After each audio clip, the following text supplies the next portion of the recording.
name is Katya the dancer. She's like huge now.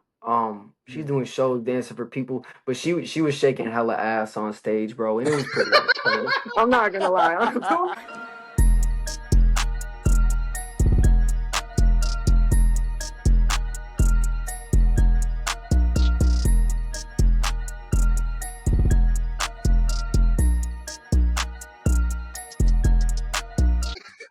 Oh shit, okay, okay. Yes, sir, man. So we are back at it again with another banger of the real understands everything, or as y'all may call it, True Talk. And Yes, sir. today, this will be episode number 6 of season 2. You know what I'm saying? We making the way, man. You know what I'm saying? We doing our thing for season 2. Oh, This yes, is sir. your favorite host, Eli, co-hosted with your favorite UGA dog, Mike B. And today we got another guest. Now, if you're into music, if you're from Boston, you Yes, already sir. heard the name. Mr. Hooper James. I'm sorry, I almost messed it up. Mr. Hooper James, you know what I'm saying, ladies and gentlemen. If you've heard a couple songs, just to name a few, we'll say What You Do For Me. Who is this? Banger. You know what I'm saying? Like, I ain't gonna get too far in the bag, you know what I'm saying? But I'm gonna let the people do their research, you feel me? Most notably, you guys may have seen maybe a day or two ago, he just freestyled for Quavo from the Migos. So we're gonna get into that in this episode. So yeah, man, y'all give it up for Mr. Hooper James. Yes, sir. Yeah. So, man, Hooper, man. So I'm gonna go straight into the freestyle for Quavo, man. What was that experience like for you? And first of all, what possessed you to do that? Was that just kind of like that go getter mentality, or how was that for you? You know, man, I rap for a lot of people live. And when I rap, I got no vocals on my backing track. Like, I'm a bar spitter, bro. I practice my breath control. Like I really do it. So Mm, I see it as just freestyling for another human. Like, Mm-hmm. of sure. course he's got the stature and all the external things that people relate him to. And I mean, he's just Quavo at the end of the day. But Right. Right. I went up there and I just talked to him like a normal dude. I was like, "What's up, Quavo?" He's like, "What's up, bro?" I was like, "Yo, man, I just moved to Atlanta. My name's Hooper James, and I make rap music. Can I rap for you?" He's like, "Yeah, sure." So then I rap for him my song, and I was like trying to do it initially at first, but then the music was screwing me up, like just in the Foot Locker, because it was like Yeah. a type thing. So then I synced to the tempo of the Foot Locker, and then it just got like bouncy. And he was like, "Yeah," he was doing some ad libs to it. It seemed like he was really rocking with it. And then after that, after the video ended, I was like, he was like, "Nah, bro, you hard, you good, man." And I was like, "Yeah, I'll see you around. You can believe that." He was like, "I will." And then I just walked away. That's For what's sure, up, man. That's though. dope. It's crazy because it's a full circle. We just had Mhm. a gentleman on here who's extremely locked in with Quavo, and Mister Mike B here himself. That portrait is a little blurred out in the background.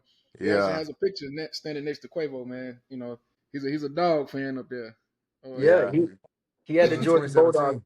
Yeah, he had the hat on. that's what's up. So, you told me you're from Boston. What is that like growing up in Boston and then taking the journey to becoming a rapper? Because I'm gonna be honest, I don't know many. I don't think I know a rapper at all from Boston. For Yeah. Now real. I know you may know more than I know in that realm, but how was that to break out as a rapper and from a Boston who's primarily known for the Patriots? In the sports in general. Yeah, man. We're a sports town. We're a Hmm. sports town. And that's something you live with growing up. Just watching the Patriots, the Celtics, '08 Celtics, Patriots winning ring after ring, dude. It's Yeah. that was just kind of the culture around it. But yeah, it's not a big hip hop music scene. A lot of the music scene out there is a lot of rock and kind of like grungy, Hmm. um, yeah, like rock music. But I don't know, man. I found J. Cole one day. I Right. would go into at seventh grade. I Yeah. went to like a suburban high school, dude. There's a bunch of white people, of course. But I found rap, and I would go to the library after school, plug my Right. headphones into the computer, and just listen to Forest Hills Drive top to bottom, like day after day, and just do my homework. And I was like, I feel like I could do this. Like I feel Right. like I could just do this. And then as I kind of like grew up, I found like BandLab and certain like bootleg computer softwares where I could record, and my process was so whack. Now that I know all that I know now, um, Nah, but facts. I just fell in love with recording, dude. I would grab my brother's like PS5, PS4 headset microphone, steal it from his Right. room while he was sleeping, go in my mom's car at night, and just like Mm, silent, just lock in, bro, and make songs. And I just fell in love with the process. I enjoy it so much. I love writing lyrics. I love recording, dude. It's just all so cool to me. And then at the end of it, you got something to show for it. The whole process, music, it just lights me up. It just lights me up. I'm super passionate about it, and I'm not like motivation ain't an issue because I'm just so naturally curious of where I can take it. Like I just want to know. Um, but growing up in Boston, man, no hip hop scene. Like not that I knew of. My first introduction to like hip hop was like a scene or like even any music scene was I moved Mhm. out to Amherst, Massachusetts, which is like in the middle of nowhere, dude. I went to school at University of Massachusetts Amherst for a year, and then I flunked out. The main reason why I flunked out was pretty much I wasn't passionate about what I was doing, like the gen ed classes and everything. And I have a problem with how this whole school system is messed up. But then in that turn, one door closes, one door opens. I found an audio recording and production certificate program nearby, so I did that. I got to shape my skills as a mixing artist, audio engineer. Got to learn piano, and then I just kept going, bro. And then I also was a co-founder of a club out there that's still running to this day at UMass Amherst. I just used all the resources on campus, but I didn't go there. It was like I got the college experience, but I wasn't paying for it. I built my fan base out there where they don't even really like support rappers or hip hop people, but people were like screwing with me. They were messing with me. And For then as sure. soon as I got down here into Atlanta and people like I'm in an environment where it's kind of normal to like rap, people do it, but I got my own flavor like swag, and Right. people are just like supporting it more than ever. And I really had to carve my own path. And there's only so much you can do in an environment when it's not setting you up for success. And now that I'm here in Atlanta, I feel like the environment is just so much more supportive. I'm just like killing shit out here, quite frankly, because the environment is, they're down to support a new artist here and there. Where back in Boston, it's kind of like there's the East Coast kind of like anger to people, bro. New York, Boston, people are kind of a little bit just not too nice. And down here, the Southern hospitality, it's just been a game changer. The environment has kind of really helped me. So maybe that answered some of that. Yeah, for sure. Nah, Go ahead. no, you got it. I was gonna say to piggyback off what you said about the New York and Bostoners. Like when I went up there, like people were like nice because I was with the Patriots, but like in reality, yeah, they some assholes low key. I'm not even gonna lie to you. Hey, New York is a different type of like, yo, get out the way, yo, like, come on, son, like all types of shit. Like, so I get it. But Facts. Boston, I don't know. Boston, they just straight up like, move, bro. Like I'm trying to do this, I'm trying to do that. Like, hey, it's different, but Man. it's funny that you say that. And my next question that was, you said that J. Cole was one of 2014 Forest Hills Drive was probably one of the first albums that you like really listened to and locked in on. Like, what other rappers and whatnot did you like to listen to other than like J. Cole? Obviously a big Kendrick fan. I got into Mac Miller a little bit late. I loved early like Ty Dolla Sign, that Mm-hmm. melodic stuff that kind of he was introducing me to melody. Hmm. Um, Aaron May, I found him kind of young. He's a Houston rapper. He's tough, bro. A lot of Okay. like Isaiah Rashad, and then I like dude, Isaiah. honestly, I do rap and like I take inspiration from those people, but I listen to like Adele, Alicia Keys, Giveon, Tory Lanez. Like Hey. you. I did Hey, Um, peep that's that me. when I actually saw your freestyle, and I think that you were doing for your nephew for Peyton Pritchard. When you was just rapping that, and I heard the rapping, and then I think what you do for me was more like a melodic song, like a wave and Hmm. whatnot. When you were doing that for, I can't remember what, but it looks it's dope. I love the style that you got though. Y'all can still see me. Hold on, my like whole Yeah. power just went out right now. Oh no, you're good. Yeah, You're yeah, good. We no, you got you, man. good. Starting back up, dude. That was really weird. Hello, is there ghosting? It's something, bro. What the hell? Hold on. Okay. All right. Okay, we back. Yeah, My yeah. fault, dude. That We just back. caught We me good. off guard. What were you saying? No, it's just like I just like the melodic flow, and I just like the flow of Mhm. that song though. I thought it was real dope. What you No, do for for sure. me? See, me personally, man, I tell anybody like I bump any genre of music, but I Facts. love R&B. I love like the slow because it's good. It's common for the soul, honestly. Mm-hmm. Um, but I wanted to harp on something that you said earlier. You talked about like flunking out of college and all of these things. You talked about passion, and for me, I was thinking it's crazy because I was thinking about that earlier today. Just like passionate, like I told you before we went live, like kind of got into this because I've always wanted to do something like this. Mm-hmm. But that passion is a number one thing because if your heart ain't in it, you really never. I ain't gonna say you're not gonna be great in it because I've seen people be great at something, but their heart went in it. that just kind of do it because it's a skill. But you know what I'm saying? If you do something you love, you'll never work harder day in your life because it's not gonna feel like work. You know what I That's mean? So facts. like that passion, man, that's huge that you realize that at a young age. Like you realize like, hey man, like I can go to school, but like it's just not what I really want to do. Like you didn't Mm-hmm. limit yourself. And I know a lot of people frown upon it, especially in the South. They frown upon if you didn't go to school, it's almost like you're not gonna make it in life. When in Facts. reality, that's not 100% the case. You know what I mean? Does it help? Does it have a little help? Yeah, here and there. Depends on who you ask. Depends on what you're trying to do in life. But honestly, man, I'm gonna stick to my passion regardless. You know what I'm saying? Mm-hmm. But you gotta be smart, you know what I'm saying? Sometimes sticking to your passion can come with a huge sacrifice, especially in finances. Hey, Mm-hmm. for you to recognize that at a young age, though, that let me know off rip you heading in the right direction. You know what I'm saying? Because now you're letting your passion lead the way, and you're passionate about just music, writing the whole process, and that makes me think about like me and Mike as athletes. Like, you want to go far in football, you got to have some passion to it. Mm-hmm. You know what I'm saying? Something, whether it's the money that you're passionate about, whether it's a game of football that you're passionate about, there has to be some form of fashion of a passion to make it to the next level and succeed. So yeah, man, I just want to give you your props for that, man. That was a solid answer that you didn't even realize that you said. Facts. Facts. Just be yourself, brother. Just be yourself. Another thing I noticed, you know what I'm saying? You from Boston. You said you live in Atlanta now. Now you've been in Atlanta since May, correct? Am I correct? It's like the Uh, start of June, May 29th, June 1st, around there. Yeah. okay.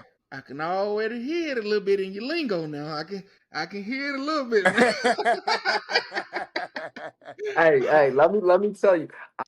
I really do think this is the reason, but I meditate a lot and I'm like really chill and sometimes I just talk slow. I just be Right. talking slow. When I had my job back home, I was a server. I'd be talking to Yeah. people and they'd be like, "Are you from the South?" Every time I'd be like, "No," but I took it as like I took it as a sign of like our yeah. It just secured my place in Atlanta even more. It was like, all right, now I just gotta go because they already think I'm there. For No sure. facts. You seen them little the little TikTok that's like, this is day one in Atlanta. And it's like, hey man, I saw this day five in Atlanta. But speaking of your diner, man, I see you worked at is it Irontown Diner? Does that sound right? Yeah. Did you ever freestyle for people at the diner? Like you ever, you know what I'm saying, people checking in, you ever I'm gonna hit you with a little 1-2 punch, you know what I'm saying? Yeah, dude, all the time. Like my coworkers, they would come to my shows like after shifts, and they'd be like, "Yeah, he's a rapper," and like it was a lot of kind of like older white folk, and they wouldn't believe it. They'd be like, "You rap? Like, what do you mean?" And Right. I'd be like, "Yeah, I do." They'd be like, "What are you doing rapping? You're white." That's literally what one guy told me, and I was like, "Let me show you." And straight up, bro. And you know the old, Yeah. but Yeah. yeah. So I would freestyle for tables, and I would kind Mhm. of just rap some writtens occasionally. And yeah, bro, I'm always on. I'm always like ready to go. That's why when Quavo, I was like, I wasn't even nervous. It's like I do this shit. I had a show the night before. I had a show later after Quavo. Like I'm locked in Right. and loaded at all times. And Right. that also, For sure. like, yeah. I answered that. Yeah. Yeah, that's dope, man. That's dope. So becoming like not again, I've had a talk with another artist that we had on. So I'm gonna ask you the same thing, and it's not just being from Boston or anything, but like, do you feel like you carry an extra chip on your shoulder being a white rapper, having to break down the doors and the barriers, just to kind of get people to like believe in your sound, to believe in you as an artist? Yeah, man. I've always had that chip on my shoulder because I am white and I know it's a predominantly, black culture thing being in rap for sure. Mm-hmm. Um, But I know when I step on stage and people see me live, I just got the utmost confidence because of the hours and years that I put in rapping. Like straight up, like I'm Mm-hmm. confident. Like whenever I walk into a place and I'm about to perform, I don't care who's in the crowd. Someone asked me the other day Right. before I went on, they were like, "Yo, like there's a bunch of like industry executives here, and like there's some heavy hitters in here. Like, dude, how do you feel like about performing for them?" And I'm like, "Dude, I performed a lot." And it doesn't matter who is in the room. It just matters that we all human. Mm-hmm. No matter what you do, like we're all human. You know what I mean? So I'm gonna affect them the same way because we have that relation of like there's only one race, the human race. You feel me? So Right. like I'm connecting to anyone in any crowd because that's how I move. That's what I believe in. And like when I rap, it's just deeper than rap. You know what I mean? Like I'm up there. If I'm on stage, I take it as a role of being the orchestrator of the fun. Like I'm the entertainment. I'm the entertainment. and the skill and the talent for the time that I'm on stage. So while I'm on stage, I'm gonna do everything that I do. And I like when I see artists go before me, I'm like, oh, they're dope. I learned I do not compare myself at all. I go on Mm, stage and I do what I do. I do what I do. right. I do what I practice over and over again. And like I know the effect it has. And you know, you get feedback after every single show. That went well. That didn't go too well. Okay, maybe I should lay out the weed a little bit before the show, you know, because I didn't feel as confident. Everything is just like a formula that just keeps on getting perfected every single show that I do. Yeah, man, I don't care who I rap for, and I don't care what they think about me. I know what I do, and I'm just gonna go out there and do what I do, what I practice, and I just leave it at that. And if they fuck with me, yeah. If they don't, I do it for the people who do want to be here, not for the people who don't. Yeah, Facts. if you ain't with me, y'all know the rest of that saying. If you ain't with me, what they Out say, of read my between the way. lines, man. But nah, uh, man, that's huge though, cause music doesn't have a race. My granddad, that was the first time my granddad used to tell me when I was young. Like he's like, man, music, it's a universal language. It doesn't have a race. mm-hmm. Good music is good music, man. So you got, like I said, man, you got the right mindset, man. I'm excited to see where you go in your career, man, for real. No facts. I see that this segues into the next question I wanted to ask you about your first, well, this is what I found online. Your first concert at UMass Amherst where you performed in front of 500 people. How was that, bro? Like for real. Yeah. Now did you Yo, win? Did you win? let me tell you this, bro. So, bro, this is like the roots. This you guys don't even know. This is like when my mind started to shift. I Mm, so I've been writing raps. I was making songs. I linked up with a producer out in Amherst, Wholesome Dave. He's from a small town, Winchester, Massachusetts. And how I met him was like it was just magic. We were both in the studio at the same time, and he was like, "Yeah, I make beats." I was like, "Oh, I rap." And then he like played some beats, and I freestyled over them, and then we just started making music. And that was my first introduction to like working in the studio with like a producer. And that was Mhm, like, wow. That was only 4 years ago. Like, but um, so I had never done a live show. I was just mhm. making music for fun, and there's a UMass Got Talent thing. In a school of 30,000 people, 60 people auditioned for UMass Got Talent. And I was like, why not? Like, I'm the type of guy right, where it's right. like, I'm the type of guy where during my freshman year, I wasn't really like going to class because I didn't want to go, but I did want to go to poetry club. I wanted to go to like yarn clubs. Straight up, I wanted to go to music clubs. I wanted to go to all these events and like I was in like a student film too. I was like, okay, I'm here. I have to make the most of this. I need to do everything that interests me, at least in the slightest, and then see if Mhm. I like it or not. So I tried everything. And fast forward, I auditioned. My first performance ever was the audition. So I auditioned and I performed, and it was full of room, like, you know, people like trying to like mean mug, like, what do you got, bro? Huh? What's going on? Who are you? So that was my first performance. I get the email, they're like, yeah, you're in. So out of 60 people, I was in the top 10. And then the top 10 got to perform for 500 people, like in front of like a lot of people. And that was my second performance ever. Oh wow. What happened was, bro, dude, My people, if stomach you would have were been there, hurt. you would know.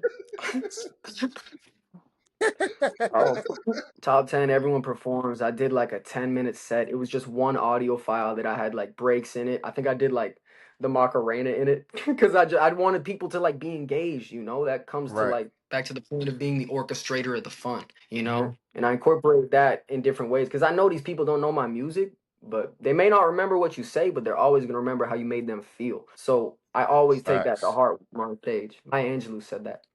But out of the Yeah, top 10, I came top three. And Okay. then out of the oh, top okay. three, I came in second. I lost by 7 votes out of 350. Yo, that's Wow. that's that's insane for that to be your Your second second, performance though. right? Like your second performance, fam. I know that. I know I that gave remember you like hella confidence. To be like, okay, I'm definitely on the right path. I'm definitely doing what Yeah. I'm supposed to be doing. in like the slightest. Yeah, it was like, Hmm. wait, like I'm like kind of good at this. And this is the second Right. time I did it. I was like, shit, wait, I'm gonna see, like, I'm gonna go all in a little bit. It definitely gave me a little bit of confidence. And I had the Hmm. confidence, but the music wasn't there. I would like show people it just wasn't there. The music wasn't there. And that's all right, because now it is. It's like, um, but I lost to this girl. Her name is Katya, the dancer. She's like huge now. She's doing shows dancing for people, but she was shaking hella ass on stage, bro, and it was pretty entertaining. I'm not gonna lie, it was pretty good. It was pretty good. She was good. She was dope. She was popping it. She was doing crazy. Trust me, she was good. She was good. Very But entertaining no. stuff.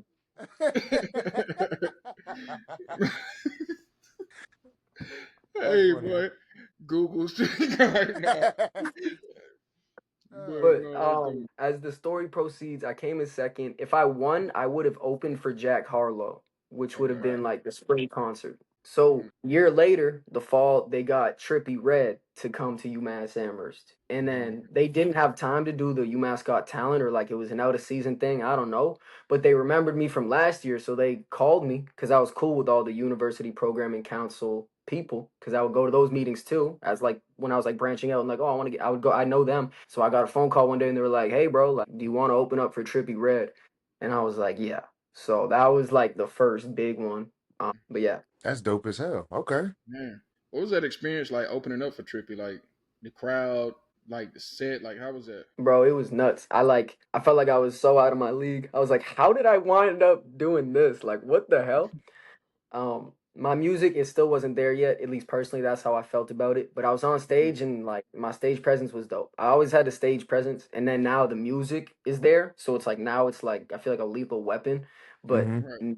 now, like back then, the music just wasn't there, you know. So, but I still had so much fun. I got lit, and it was dope. And then after, I got to meet a bunch of people who were there. They're the openers and like a bunch of other artists, and I was like, I felt like really kind of connected in the music world. I was backstage and Mhm. there. I had my own green room. I got to meet Trippie Redd. He came out at the end of the show. He was tired. He came out with like a gallon Ziploc bag filled with blunts, rolled blunts. He was all tired, and I was like, "Yo, man, I just opened for you." He was like, "Yeah, man, good. Like, keep going." He was so tired. He was out of it. He was ready to get out of there, and I Yeah. respected that. But Yeah. yeah. And then after that, word to like the first performance doing for 500 people. Like, wow, I'm pretty good at this. Like, I should keep doing it. That was the moment where I was like, I'm not even that good, and I opened for Trippie Redd.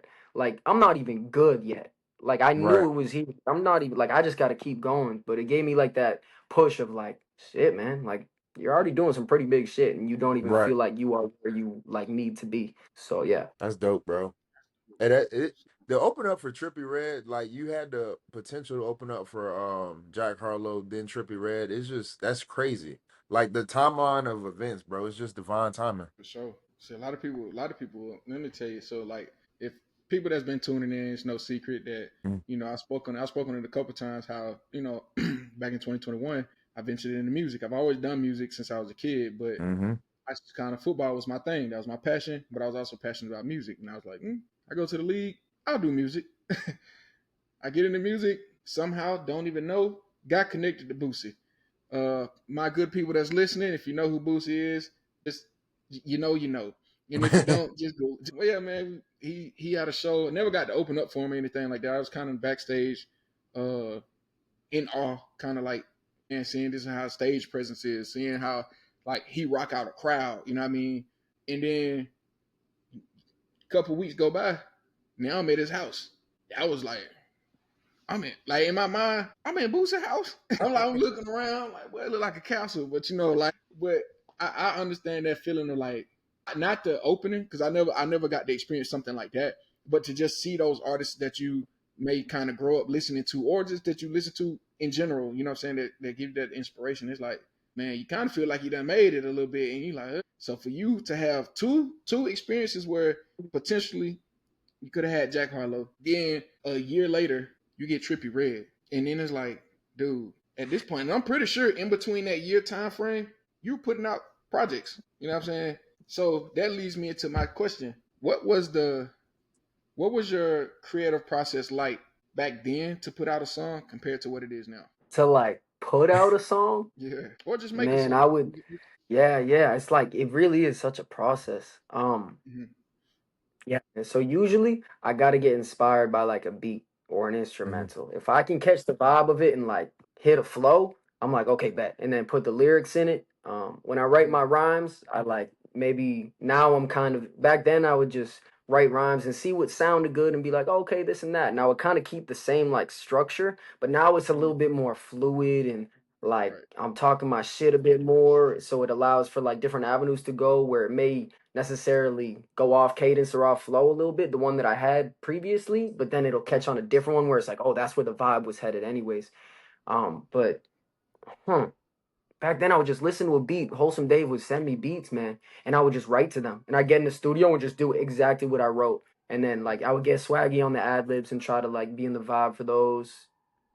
Yeah, I would really just write. I would write so much and kind of keep it like pretty tight knit. But now, and then after I would show the songs to some people, and if they were like, "Yo, these are yeah," like if I got a good response, I'd be like, "Okay, I'll put them out." But now I make songs and I kind of know that I'm good, so it's like I sometimes get second opinions. Sometimes I'm just like, "Yo, check this out. Like this is hard," and that's been a big shift, and it comes from just like putting in the time. Like you probably get it on the football field. Maybe you're trying a new move, and one day Mm-hmm. it becomes second nature, and you know you can go to that. You know what I mean? So I know like I have the melodic stuff, I have the rap stuff. I know I can do the rap stuff. The melodic stuff, that's a different bag too that I know I can go to. Mm-hmm. But yeah, Let me nowadays when find I'm out. crafting a song, I said, let me find say it out again. Hooper James out here serenading the ladies. But nah, my bad, I ain't Um, mean to interrupt you. hey, no worries, man. No worries. Uh, shit, I forgot what I was saying. You got me. See that the ladies, they'd be distracted. They're a distraction. Like Exhibit A. that. Nah, Oh no. facts. But now you're just Man. talking about you have a different bag, man. You know what I'm saying? You can go to you can switch from the rap, and then you said you can switch into the melodic if you have to. Mm-hmm. So, Yeah, for sure. Now, when I write my songs, I usually sometimes I'll just play the beat and do a freestyle take of the whole thing, of the whole track. mm, And I'll take the flows that I like and I'll go in and plug in lyrics back to them. Because when I do that freestyle method, it's like the vibe is there. Like I'm doing what the beat requires. Then I just kind of got to go back in and add like the mm, hoop sauce to it, to get it like, right. The get it hoops. The right. hoops. Right. For real. So, yeah, but nowadays it's a mix of like using my brain and also shutting off my brain. Like you catch the Mm-hmm. vibe when your brain is off, and then when your brain is on, that's when you're plugging in the contextual stuff that's gonna land with people. Like the flow and like the bounciness of it that comes like instinctually, and then I go ahead and put my conscious to put some hard lyrics down with like certain rhyme schemes where it's like 3 syllable rhymes and then rhymes within the line as well. Like oh, it's just like it excites me, bro. It makes me want to write because it excites me. Yeah. You're MC connoisseur for real. You No, for know, and real. it's crazy because like you don't hear it like you said, you know, a lot of it you're freestyling and then you kind of cater it into that beat at that point. Like I feel like freestyling has become so removed from hip hop as of lately. Like a lot Mm-hmm. of guys, they can make songs. Like I know a guy right now, he can write a song, write hooks, but when it comes to freestyle, like he's not like he can't freestyle. It ain't that he can't. It's just hard for him. So like I always credit guys that can, and I love a guy that can freestyle because I don't know freestyle take to me that take you back to that real hip hop, that real like this is where the music came from. Like you know what I'm saying, you walk to the store one day, you fell, got back up, now you done made it into a freestyle. I was walking to the store, fell, hit my now you know what I'm saying like. But nah, man, everybody can't freestyle, man. So that's dope. So I want to ask you, have you ever did like a rap battle? Like, have you ever did a rap battle against anybody? Nah, dude, I've never done a rap battle. I had to say with the freestyling, I've been freestyling for like 4 years, and Mm-hmm. a video popped up on my Snapchat memories the other day of me freestyling in high school with like my boys in the car, and I was Yeah. so bad. It was so bad. Dude, like I'm like, oh my gosh. I thought that was hard at the time. I was like, dude, I'm tough. I'm like, shit, bro. This gonna get us out the hood. Oh my god.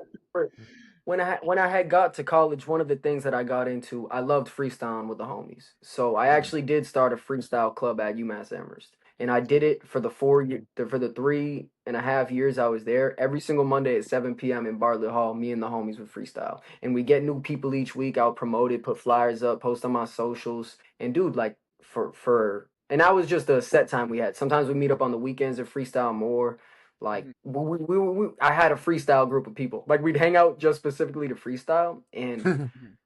dude, I'll tell you, bro, that taught me so much because like when you're freestyling in a group of people, and I figured out creative frameworks to have people work within boundaries, if that Mhm. makes sense, where it's like, okay, 2 bars, 2 bars, 2 bars, okay, now we're gonna switch it to 4 bars, four, and we'll go around in a circle. Okay, the topic is like underwater animals right now, the topic is you're at the mall, the topic is like girl shorty just killed your wife, like, and you just go with that, and the creativeness and stuff that comes from it with a group of people all making spontaneous stuff in the present moment is absolutely magical, and I fell in Mm. love with that too, bro. Like the analogy I would give, I gave like workshops to classes at UMass Amherst, and I wasn't even a student there, on how to like freestyle, and I would get people, everyone included, just stand up, stand in a circle. I play the first thing I would do, I would play a 10-minute Meek Mill beat, and it's just like kind of smooth, it's bouncy, it's easy, and people will go around and freestyle, and I'll be like 2 bars, and I give them the tempo, one, one, one, one, two, two, two, two, one, and then just go person to person. And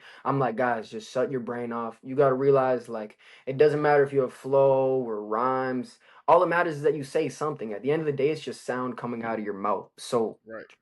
take back the judgment before you even say something, and just let loose. Be silly. Be a little kid. Say whatever the hell you want. Mhm. And everyone being in the moment, contributing to like the same canvas, is a magical experience. And like the first thing I would say when I do these workshops is it's the same thing like when you go on like a when you ever been to like the amusement park and you go on Mhm. like a roller coaster, Mhm. and then after the roller coaster, you're on there initially with a bunch of strangers. You get off that roller coaster and everyone's like high fiving. It's like, yo, that was so much fun. You were all bonded together through that experience. Freestyling, I found the same effect. And Facts. it, yeah, that's my Hey, freestyle spiel. sound like UMass owe you a bag a little bit now. That's a course that they can you know what I'm saying? Listen, any officials that's gonna hear this from UMass, you know what I'm saying, pay my boy. For real.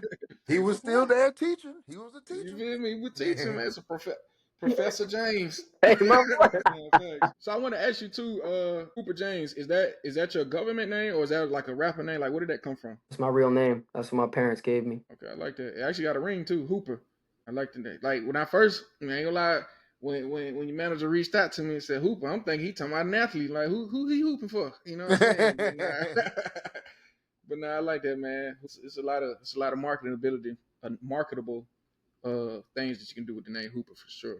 No, it's definitely different, creative. I rock with it. Mm-hmm. Hey, your parents was ahead of their game. I'm telling you, especially up there in Boston. You feel me? Yeah, yeah, man. They're cool people, man. They are. Like I'll bring them to shows and they just have fun, like they're a kid. Like, and yeah, I love my parents, man. They gave me a lot of special sauce, especially my name. And like growing up, my name is Hooper. It isn't just like Kyle or some shit. So obviously, I was. You just said like the whitest name that you could think of. I mean, yeah, but I mean, but it's real because I'll go up to people and Yeah. be like, they'll be like, "What's your name?" And be like, "Hooper." It's just like people take a moment and they're like, "What?" So I always knew that my name was just like at the very least different. Now I think it's dope. Mhm. Like I love my name because it's like it is super different, and I'm all about being different and standing on the things that make you you. But um. Yeah, I knew that my name was Hooper, so I was like, I can't not be a legend. You know what I mean? Like my name is literally Hooper. I'm like, I have to go as hard as I can. Like I like so to speak, it's like I've always wanted more for myself, and that was honestly a driving factor because my Right. name is different as hell. And ain't nothing wrong with that. At all. So let me ask you, your parents, you say they come to your shows. Did they ever have you that what in the world moment, or they kind of like it's like, nah, you fine, like we like this. Yeah, dude. Yeah, man. They knew I was doing stuff out in Amherst. They were back in Mhm. Boston, 20 minutes north of Mhm. Boston, Melrose, Hmm. Massachusetts. Uh-huh. Um, and I came back for one summer and I had some shows lined up. I did one at like the Middle East in Cambridge, one in Austin, Brighton at like O'Brien's Pub, and um, yeah, they saw me one time and my mom was like, "You got a little something, something." That's what she said. You got a little something, something. She's like, yeah, and over time she'll kind of reinforce like Mhm. you're born for the stage, like you're just so natural up there and calm, like um. Yeah, but there's been some moments or conversations after a show where it's like you did so good, like you were the best person in here, like at all the Right. artists, like you were the Bro, I best, and love that. Don't you Good just support love that system. so confidence from your mama? Man, it's a good support system go a long way, fam. For real, for real. Man, that's the blessed, one. so That's blessed. the I was one. talking with my mom the other day, and I got exactly into that. I was like, you guys got to realize, like I'm so grateful for the support that you guys have provided me because Hmm. it fostered me a place to be comfortable with growing in this direction, even when I wasn't good, and like Yeah. there was so much uncertainty. And Shout out to Mama Hooper. yeah, Mama Ward, Oh, Mama Ward.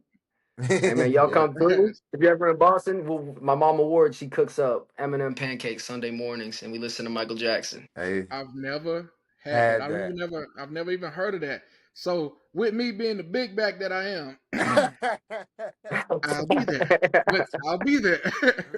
I'll definitely Man, show up. You're talking to man. two big boys right now. Come on now. In facts. Come on So M&M now. pancakes? M&M hey, Hey, pancakes is three big different. boys. hey, look, he said, look, don't leave me out. No, Oh facts. my Aspirations, my goodness. boy.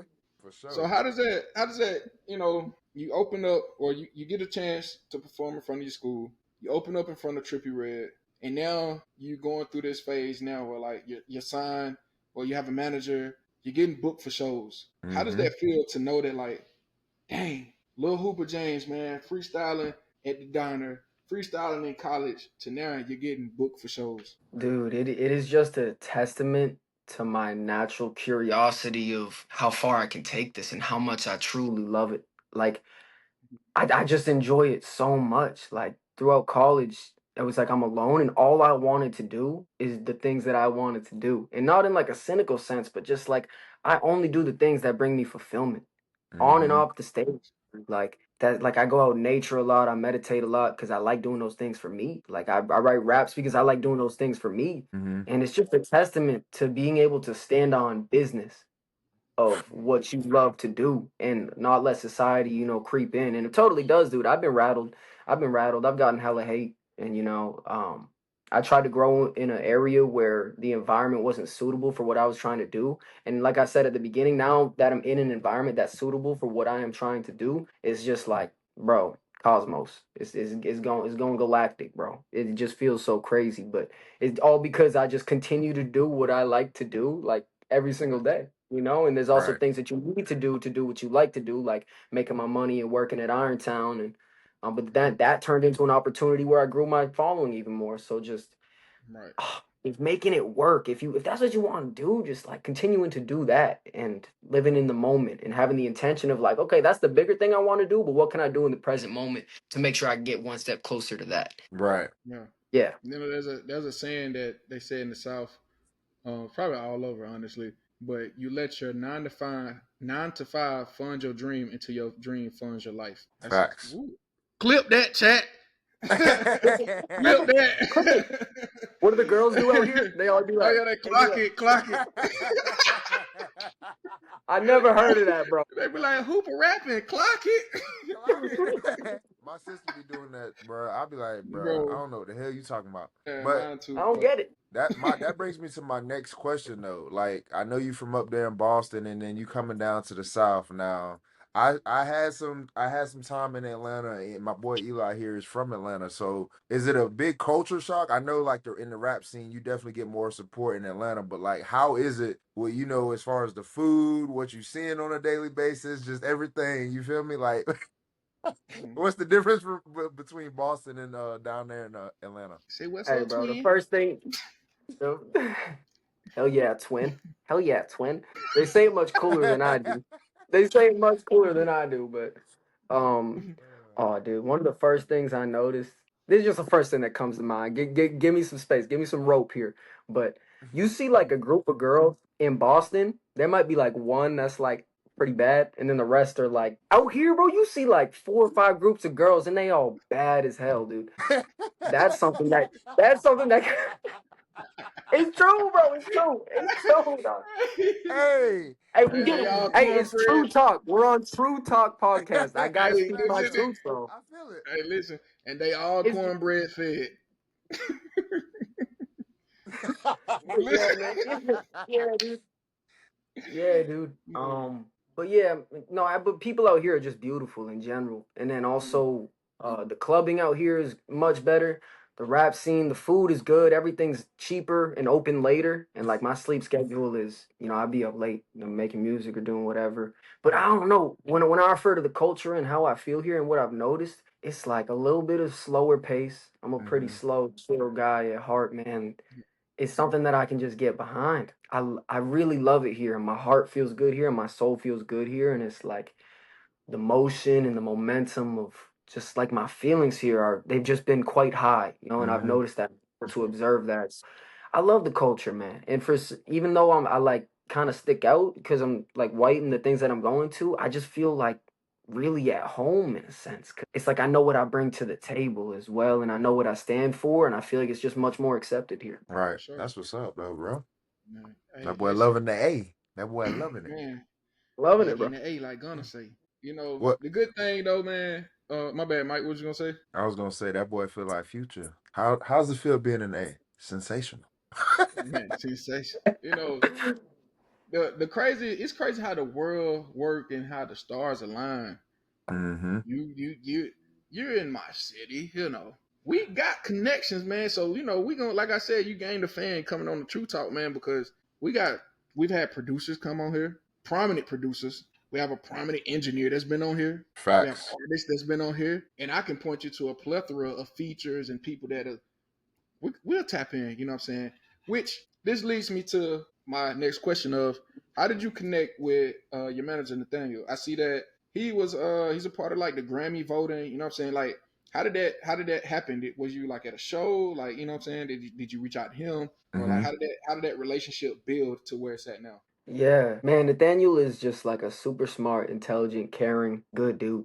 I don't know, real recognized real, and there's always just like he's got his doctorate, his PhD in like music and artistry. He's worked with DJ Khaled, Huncho. He's been in the music industry for over like 2 decades. He was Mm-hmm. telling me, and every time I like go to an event that he like comes with me to, people say hi to him. Like everyone knows him. And then people are coming up to me like, "Did you know he was on a reality TV show? Like, did you know he did this with that person?" And I'm just like, the layers are peeling back. I'm like, what the what the hell? But how I linked up with Nathaniel, I had done an artist showcase show put together by one of his crew, one of the members of his crew, Scott Morris. Scott Morris threw something. Shout out Scott Morris. He threw something in Boston. It was at Hyde Park, and I went. He found me on Instagram. He was like, "Yo, go pull up to this perform."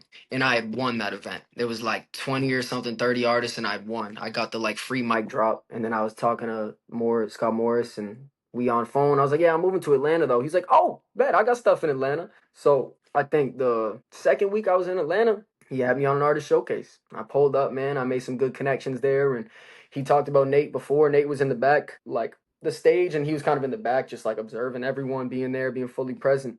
And Mhm.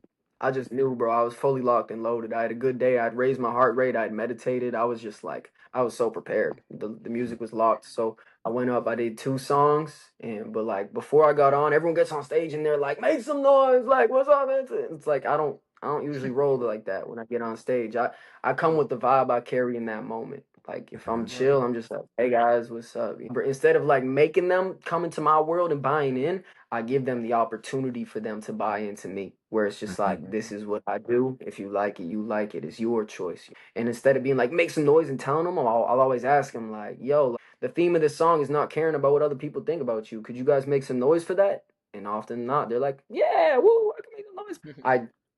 I did my thing before I went on stage.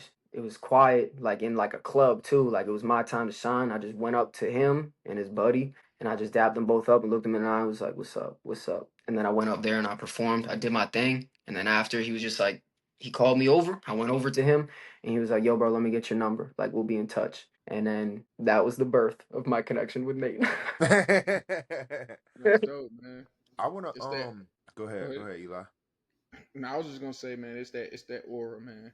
And Mm-hmm. I see it now. We're talking to you, like you have that aura, like you have that attention grabber. You know what I'm saying? Mm-hmm. Kind of remind me though. You kind of remind me of what's his name? And I don't know if you heard it or not. What is his name? You ever seen Power with Tyreek? I Uh, Oh already know yeah, who dude, you Power's about to lit. say. what is Tommy his name? Egan. What's No, not Tommy. It's Tariq's best friend. What is his name? Oh, Oh, I know who you talking. I don't know his name though. his name is like Gianni or something. His like Yeah, um yeah. That his real name's like Gianni, but his but you kind of remind me of him a little bit. You know what I'm saying? Just off of like the first glance, but you got that star power. You feel me? We might see Right. Thank Hooper you. James in a film one day. No, I definitely I get the vibe that you really gonna blow up like how Jack Harlow did in a sense because I remember like back in the day when Jack Harlow, would go to shows and they would be real small, and then over time you just see this dude like who is this dude? Like who is this white dude? You feel me? Like not to compare you to him because he is white, but it's just like y'all got that same type vibe that y'all do the attention grabbers and you feel me? Like y'all real personable and it's just like y'all just got that vibe. It's a different type vibe because I feel like he raps, he does a little melody and whatnot. But I definitely think you are on the right, you feel me, path to really go to stardom, bro. And I'm excited to see where it goes because like Eli said, you got a fan out of both of us for real because we started listening to his music, we like, bro, spitting right now, bro. Thanks. Like you from Boston, and then you just got you got a slight twang. I ain't gonna lie, but I can tell that you've Yeah. been in the A for a little bit. I ain't gonna Yeah, cap yeah, you yeah. down right there. Hey, listen, in about 3 months, it's all with I'm telling you, the whole price is going lingo, up. man. Man, I'm gonna wait before I say this. I'm gonna say this, you know what I'm saying? Because I know we've been on here for a little minute. But there's something. Nah, I'm gonna say it now. I want to do something that we've never done on True Talk before. Mm-hmm. And we got plenty of artists, but you sparked my curiosity when you said you freestyle. So, you know what I'm saying? You know what I'm saying? I want to see, you know what I'm saying? Can True Talk get a True Talk freestyle, man? Can we get one for the people that gonna be listening in, man? I'm looking up a beat right now. Hold on. Hey, Say hey, less, hey, people, he's finna cook up, man. We live for moments like this, man. man. First time on True Talk. Let's see how I go. Let's see. Let's see. I just looked up the beat. Is it Dochi type beat? Popped up my feed. Y'all can hear It's that? all good. Yes, sir. All right. I take a breath before I spit. On the throne, call me the king. Yeah. Yeah, I ain't stepping in no shit. Search me up on Google cause I'm bigger than Bing. Yeah, hey, and I be coming with the thing, coming with the sauce. They calling me a boss. I got water, call it Voss. Hey, like I'm fucking Rick Ross. I just passed his mansion the other day, and she calling me handsome the other day. Like a Marilyn Manson, how I'm getting all these shorties, they just come to the crib. I ain't even gotta ask, it just is what it is. Hey, I might pour up a fifth. I might go and hit some vodka shot. Cause fuck it, why not? I gotta do it, and I'm dropping that check up on the dot. I be in the south, you know I keep it hot. Hey, know I keep it hot. I'm gonna go and get the drop, and we on True Talk. Hey, okay, Hey, okay. that was Oh dope. man, hey, I like that. I like that. Yeah. That boy said, "Shawty coming to the crib, why not?" You feel me? You It ain't is what gonna it feel It is me. what is. it is. Hey, first a minute right there for True Talk, man. Hey, I appreciate Cool. that. You feel me? Mm-hmm. So yeah, man, this has been a dope interview for me. Mm-hmm. Just because it's honestly, I'm gonna be real with you, it's different. You know what I'm saying? It's different in the sense of having somebody who's on the up and coming. You know what I'm saying? Mm-hmm. And you already got, to be honest with you, you got the status, marketability. People that don't know, you can go and Google for yourself. Man's got 20K followers already on Instagram. Man's got 20K plus already on TikTok. Like the two biggest platforms there is out there, he's already excelling in that. And then Spotify numbers is through the roof. Huh? Listen, because I ain't gonna tell y'all his numbers. You know what I'm saying? People be pocket watching. You know what I'm saying? But nah, like I really think that like this has been different for me, just in the sense of like having to honestly really put um my journalistic skills together. You know what I'm saying? Making sure I'm coming through with the right questions, man. And it turned out to be a very well put together interview because Mm-hmm. not only do we all get to see who Hooper James is, we got to see where you come from, and to be honest, you do this thing, you probably don't realize like you create imagery very well. Mm-hmm. Like you make when you tell a story, bro. As I'm listening, it's like, man, I feel like I was in the crowd watching you freestyle at UMass. You know what I'm saying? I feel Right. like I was a part of that class. Like you, one, two, two. Like I was waiting on you to bounce to me, for I might spit one off the head. You know what I'm saying? But nah, man, you definitely have that aura, man. You have that it factor, and you have a confidence like no other. And we've had, like I said, we've had quite a few artists on here, and you have a confidence like no other for real. You keep that with you, bro. You got a fan for life. I got your number now, so I'm definitely gonna tap in, twin. You know what I mean? Hey, look, you ain't an official ATLian until you get called twin, man.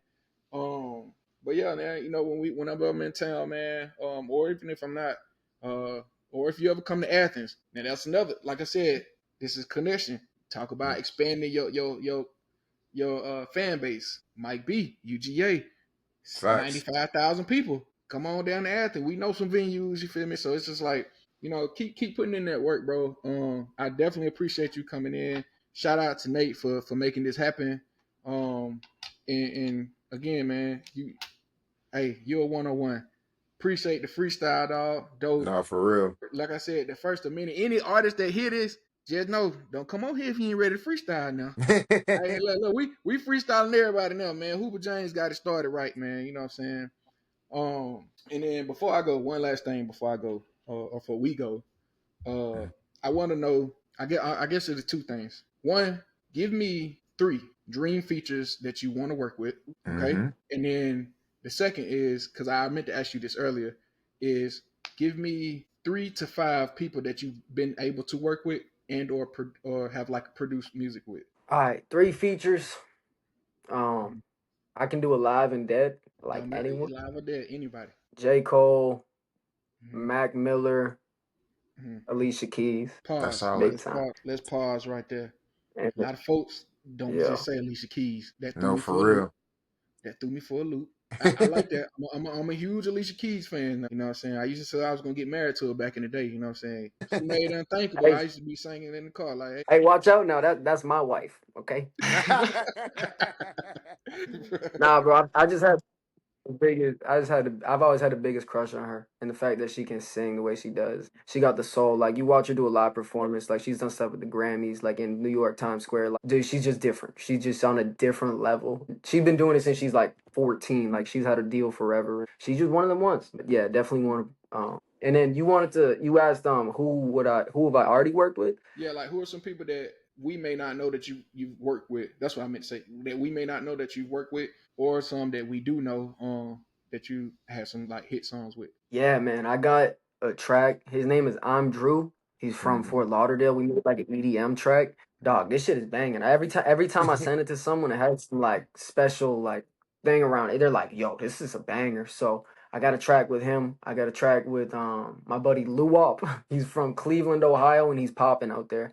He's like Mhm. the biggest rapper in his city. But he's just like one of the smartest dudes on the back end running like learning how to run ads, make playlists, and deeper than the music, like people are making it work. Like he's just one of those guys. Another guy, this is my homie. He like I lived with him when I was in Amherst, and we made music like every single day.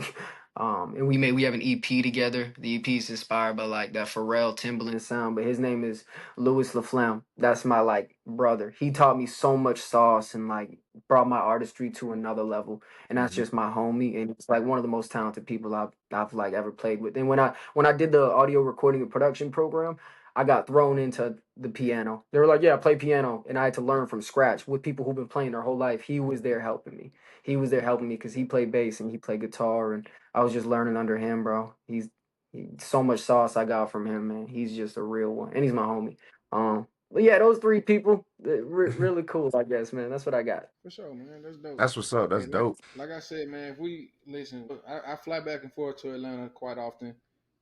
Look, I'm in aviation, so it ain't nothing for me to get on the flight anywhere. But if I'm ever in town, man, you ain't got nothing to do. I love to come in the studio, man, kick it with y'all. You know what I'm saying? I might even throw down a little. Y'all might even bring Big Nine out of retirement. You know what Oh, I mean? oh Hey, boy. but I appreciate you coming on, man. It's been a great conversation, a great episode. Um, Thank you again for taking the time out your day. I look forward to hearing all projects coming from you. We did follow you on the podcast, you know what I'm saying? Hmm. You know what I'm saying? So, I know you got 20K, you get followers, it's hard to see the little ones coming through. But we did follow you, you know what I'm saying? Okay, I'll So go check, man. I'll go check yeah.